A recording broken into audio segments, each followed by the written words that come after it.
सभी सामाजिक समीकरणों को ध्यान में रखते हुए, सभी इलाकाई समीकरणों को ध्यान में रखते हुए कैबिनेट का विस्तार किया गया और इसमें 31 नए मंत्री शामिल किए गए।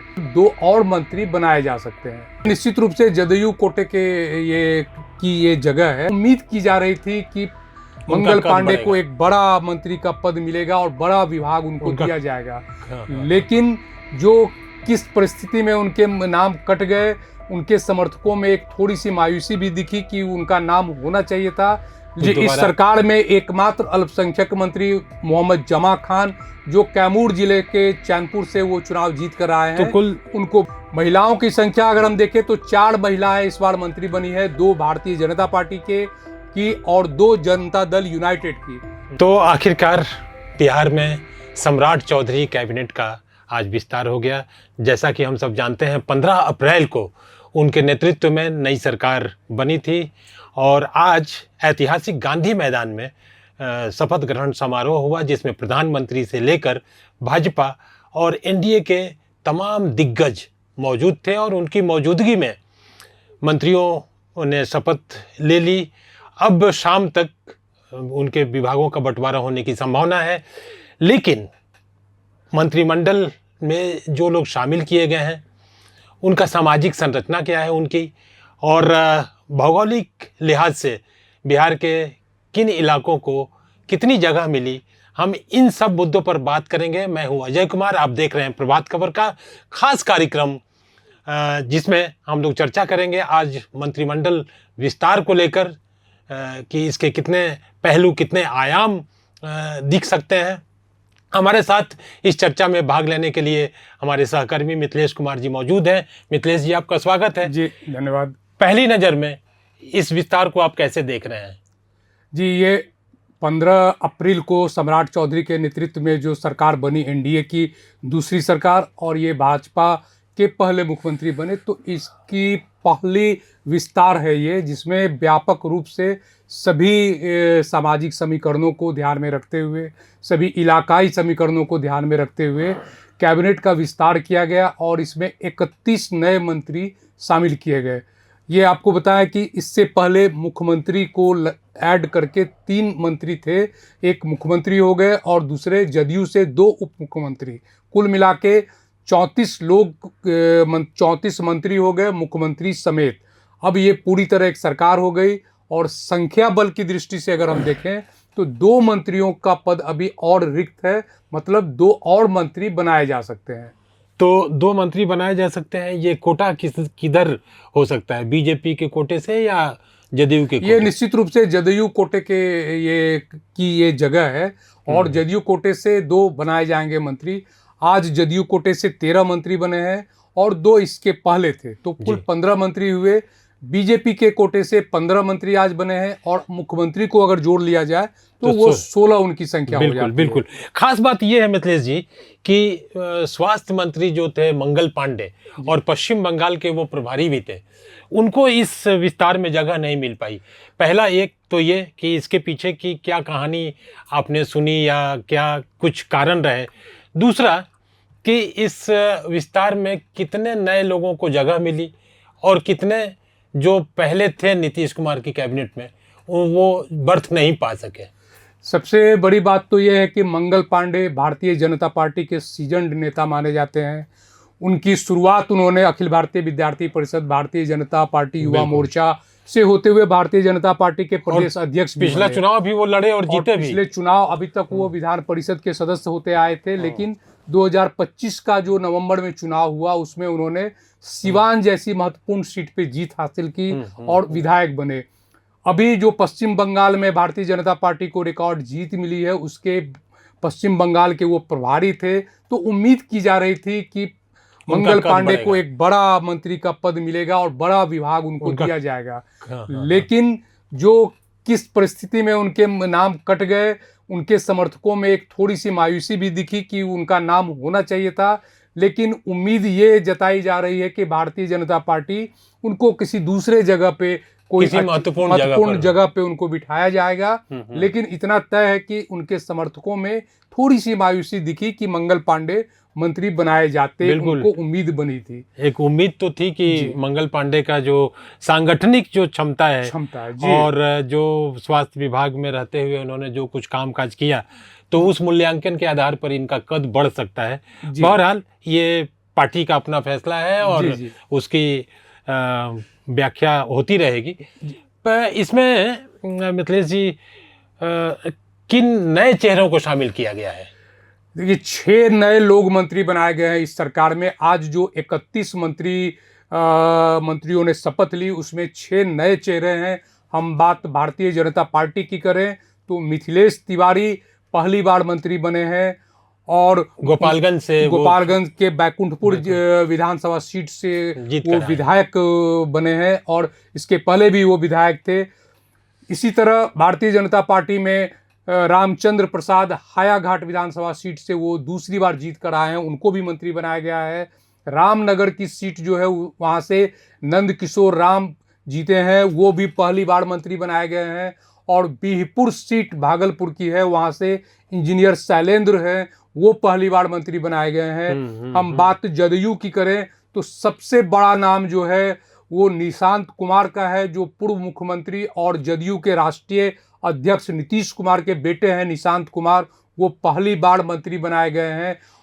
खास बात यह है कि निशांत कुमार अभी फिलहाल किसी सदन के सदस्य नहीं हैं और जदयू के जो दूसरे पहली बार मंत्री बनाए गए हैं वो हैं बुलो मंडल, वो भी भागलपुर के गोपालपुर विधानसभा सीट का प्रतिनिधित्व करते हैं। ये राजद के सांसद भी रह चुके हैं। पहले इसके पहले इनकी राजद से विधायक और सांसद भी रह चुके हैं। इस बार उन्होंने जदयू की टिकट पे चुनाव लड़ा और विधायक बने और पहली बार वो मंत्री बने हैं।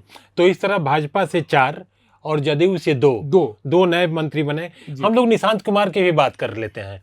पहले तो कल तक ये खबर आ रही थी कि निशांत कुमार के पास यह प्रस्ताव दिया गया है कि आप मंत्री बन जाएं, पर वो इसको लगातार इनकार करते रहे। ऐसी सूचना राजनीतिक गलियारे में, राजनीतिक सर्कल में काफ़ी चल रही थी।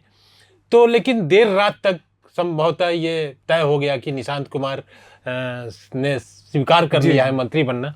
तो ठीक है, मंत्री तो बन जाएंगे, मंत्री मंडल में वो शामिल भी हो गए हैं।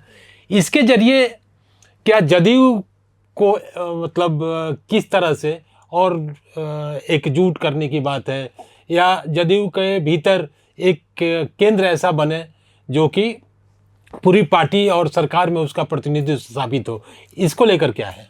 देखिए, ये तो तय था कि निशांत कुमार की सक्रियता गैर राजनीतिक क्षेत्रों में थी, लेकिन जब नीतीश कुमार जी ने इस्तीफा दिया, अपने पद से इस्तीफा देने का फैसला लिया और इस्तीफा दे दिया, तो पार्टी के नेताओं ने कहा, उनकी कोशिश थी कि निशांत कुमार सक्रिय राजनीति में उनकी एंट्री हो और वे सरकार में भी आए और सरकार को करीब से देखें और जो नीतीश कुमार के जो छोड़े हुए काम है या जो उनके किए हुए काम है उसको आगे बढ़ाए।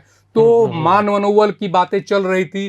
कल दोपहर बाद देर शाम जाकर निशांत कुमार राजी हुए कि वो कैबिनेट में वो शामिल होंगे। तो इसके बाद जदयू के नेताओं में खुशी की लहर दौड़ी और उनका नाम अंतिम रूप में फाइनल किया गया। और आज वो जब गांधी मैदान की ओर शपथ ग्रहण करने के लिए निकले तो पहले उन्होंने अपने पिता के पैर छुए और जो वहाँ मौजूद थे ललन सिंह और संजय कुमार झा जो राष्ट्रीय कार्यकारी अध्यक्ष है, उनके पैर छूकर आशीर्वाद लिया और फिर वो गांधी मैदान शपथ ग्रहण में पहुंचे। बिल्कुल, इस विस्तार में 2 ऐसे चेहरे हैं जो किसी भी सदन के सदस्य नहीं हैं, एक निशांत कुमार और दूसरे दीपक प्रकाश। वो दोनों फिलहाल विधानसभा या विधान परिषद के सदस्य नहीं हैं।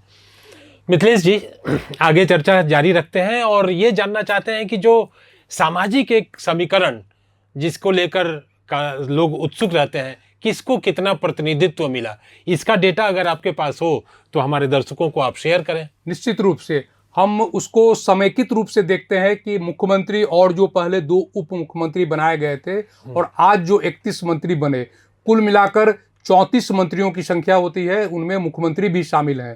तो उस 34 मंत्रियों में 9 जो है वो सवर्ण कोटि के मंत्री बनाए गए हैं। जो मंत्रियों की संख्या है उसमें 9 सवर्ण मंत्री हैं, उसमें 3 सवर्ण मंत्रियों को अगर हम बाइफरकेट करें, अलग से देखें, तो उसमें 3 भूमिहार जाति के मंत्री हैं, 4 राजपूत जाति से मंत्री आते हैं और 2 ब्राह्मण वर्ग से मंत्री बनाए गए हैं। जी। इसके अलावा हम देखते हैं तो 7 अति पिछड़ी जातियों से मंत्री बनाए गए हैं। कुशवाहा जाति, जिसके मुख्यमंत्री सम्राट चौधरी भी जिससे आते हैं, उनके अलावा 2 अन्य मंत्री हैं। एक श्री भगवान सिंह कुशवाहा जो शाहाबाद इलाके से आते हैं और जदयू शाहाबाद के जगदीशपुर इलाके से आते हैं, का प्रतिनिधित्व करते हैं और जदयू कोटे से मंत्री हैं।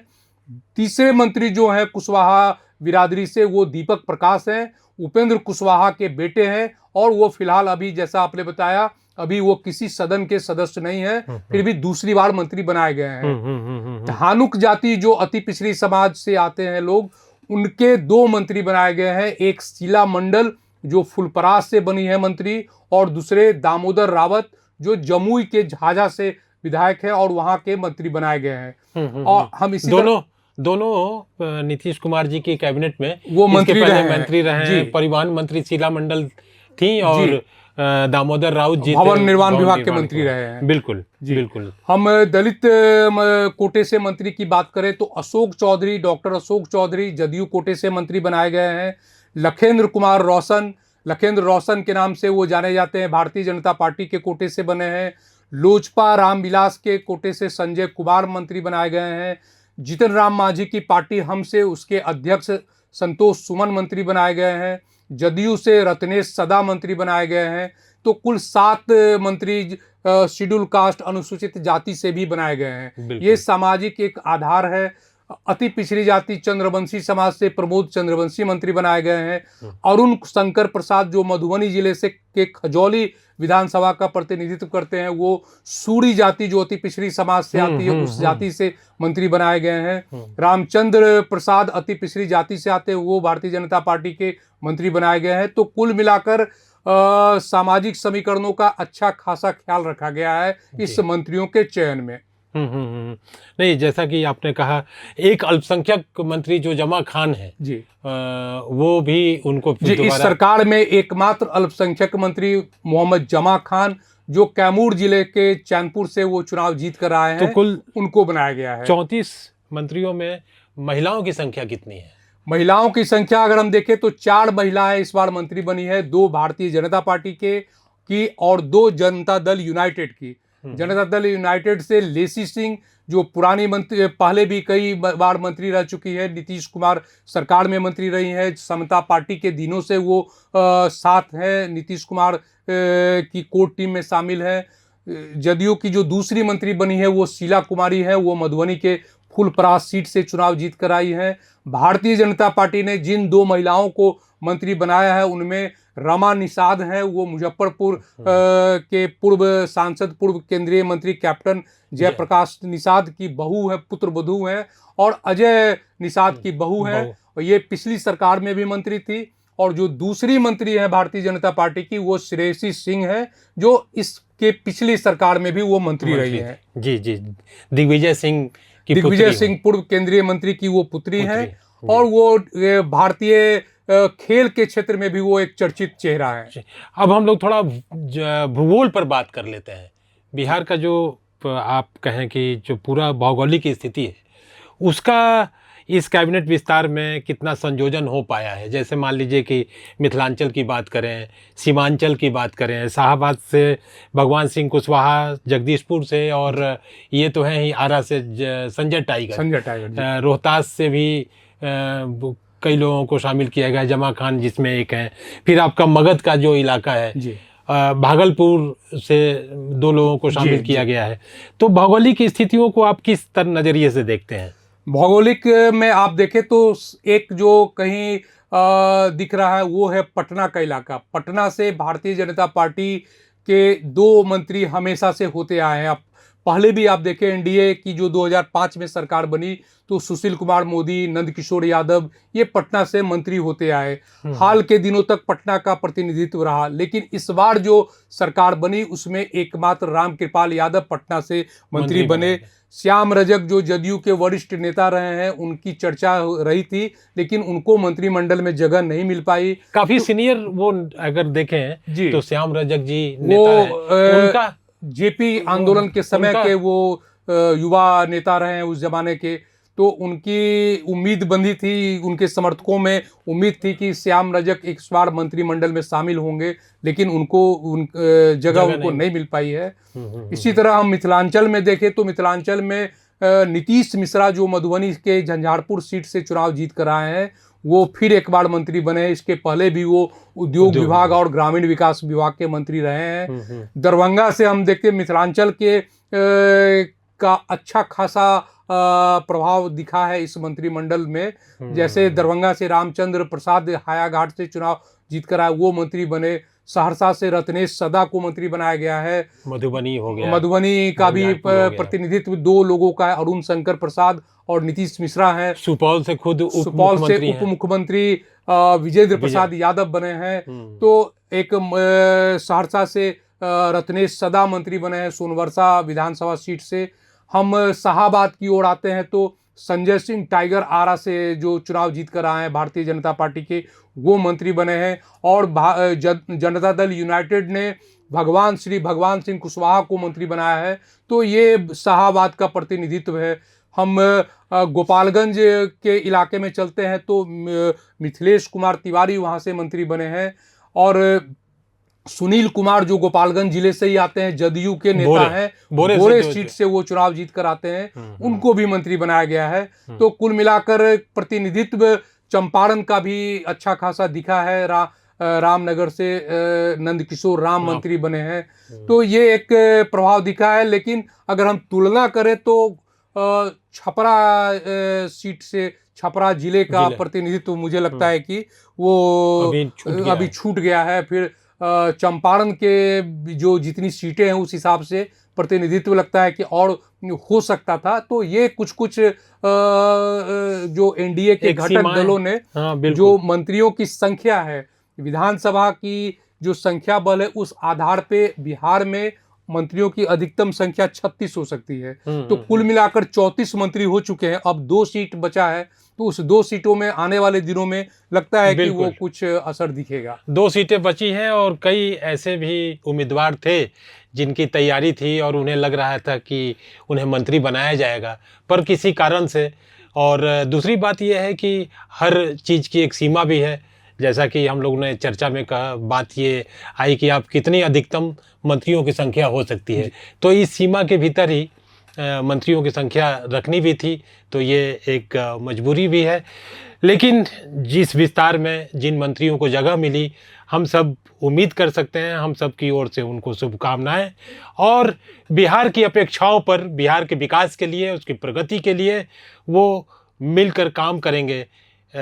इन्हीं आकांक्षाओं और इन्हीं भरोसे के साथ हम आपसे लेते हैं विदा। फिर हाजिर होंगे प्रभात खबर के इसी मंच पर किसी नए विषय को लेकर।